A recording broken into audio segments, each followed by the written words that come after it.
Bueno, ahora que ya sabemos lo que es una conexión de resistencias en paralelo, ¿cómo podemos nosotros calcular la resistencia equivalente de una red de resistencias en paralelo?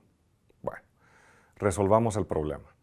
Supongamos que nosotros queremos analizar el siguiente circuito para conocer el voltaje y la corriente en cada una de estas resistencias. Tenemos una fuente de corriente que va en dirección hacia arriba de 12 miliamperios y tenemos tres resistores, R1 de 2K, R2 de 3K y R3 de 6K. Como se dan cuenta, todos los elementos del circuito están conectados en paralelo. En la resistencia R1 fluye una corriente I1, en la R2 la corriente I2 y en la R3 la corriente I3. Y nosotros queremos saber cuál es el voltaje V en cada uno de estos resistores. Bueno, obviamente para poder hacer esto sería muy útil el conocer cuál sería la resistencia equivalente de R1, R2 y R3. Porque si nosotros utilizamos la ley de Ohm, basta con multiplicar la corriente que pasa a través de esta resistencia equivalente, que es IF, para entender cuál es el voltaje V. Si nosotros empleamos la ley de corrientes de Kirchhoff en el circuito, recordando, la sumatoria de corrientes entrantes es igual a la sumatoria de corrientes salientes, y lo aplicamos al nodo superior de nuestro circuito, nosotros tenemos una única corriente entrante que es IF y vamos a tener tres corrientes salientes, I1, I2 e I3.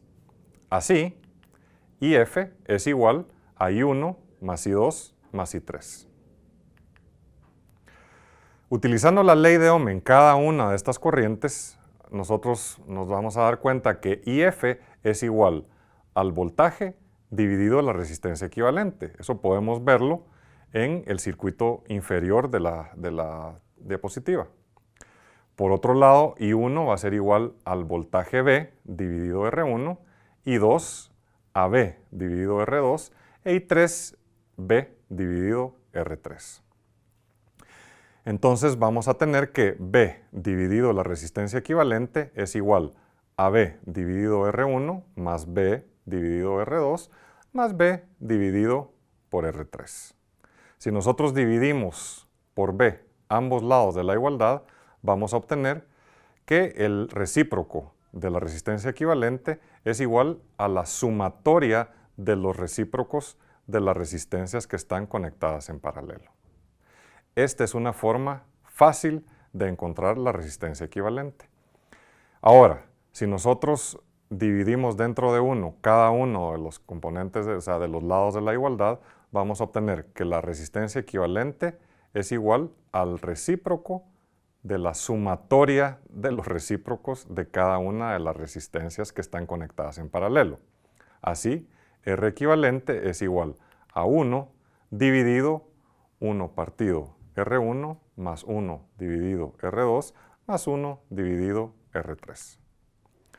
Generalizando, la resistencia equivalente de una serie de resistencias conectadas en paralelo es igual al recíproco de la sumatoria de los recíprocos de cada una de las resistencias que están conectadas en paralelo en esta red paralela de resistencias.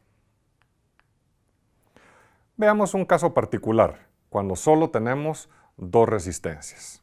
En este caso es bastante fácil encontrar la resistencia equivalente. Aquí nosotros tenemos R1 y R2 que están conectadas en paralelo.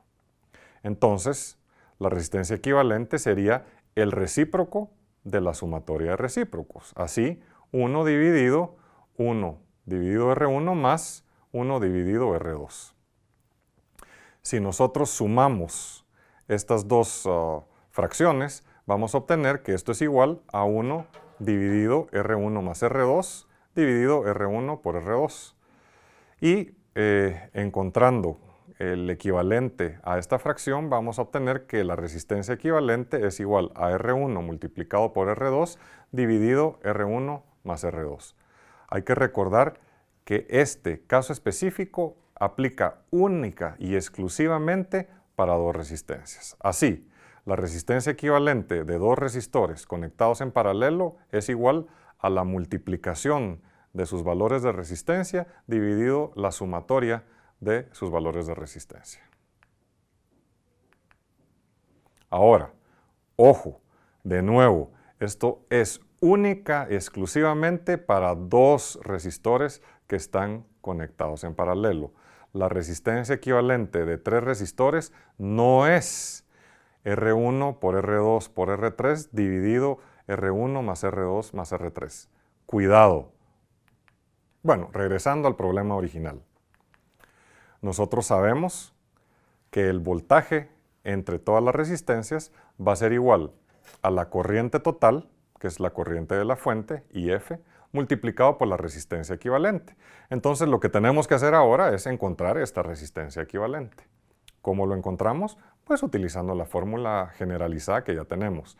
La resistencia equivalente es el recíproco de la sumatoria de los recíprocos de cada una de estas resistencias. Así, la resistencia equivalente va a ser 1 dividido 2 kiloohmios más 1 dividido 3 kiloohmios más 1 dividido 6 kiloohmios. Al hacer la operatoria vamos a encontrar que la resistencia equivalente es igual a 1 kiloohm. Así, el voltaje a través de cada uno de estos resistores que están conectados en el circuito en paralelo va a ser la corriente de la fuente, que es 12 miliamperios, multiplicado por la resistencia equivalente, que es 1 kiloohmio. Esto nos va a dar 12 voltios. Así, el voltaje entre cada una de estas resistencias es 12 voltios. Ahora podemos continuar para encontrar cuál va a ser la corriente en cada una de estas resistencias. ¿Qué tenemos que hacer? Utilizar la ley de Ohm. ¿Por qué? Porque sabemos que la corriente a través de la resistencia 1 va a ser el voltaje a través de esta resistencia, que es V, dividido la resistencia. Entonces vamos a tener que I1 es igual a 6 miliamperios. Por otro lado, I2 va a ser igual al voltaje a través de la resistencia dividido por la resistencia. 12 voltios dividido 3 kiloohmios va a ser 4 miliamperios. Y finalmente, la corriente 3 va a ser igual al voltaje a través de las resistencias, que es 12 voltios, dividido la resistencia, que es 6 kiloohmios o 2 miliamperios. Ahora veamos algo interesante. Vamos a darnos cuenta que sí se cumple la ley de corrientes de Kirchhoff, ya que nosotros habíamos indicado que la sumatoria de corrientes entrantes, que era IF, 12 miliamperios, era igual a la sumatoria de corrientes salientes, que es I1 más I2 más I3. 6 más 4 más 2 miliamperios es igual a 12 miliamperios. ¿Qué más podemos observar en este circuito? Bueno, démonos cuenta que al tener una resistencia más grande, la corriente a través de esta resistencia va a ser más pequeña.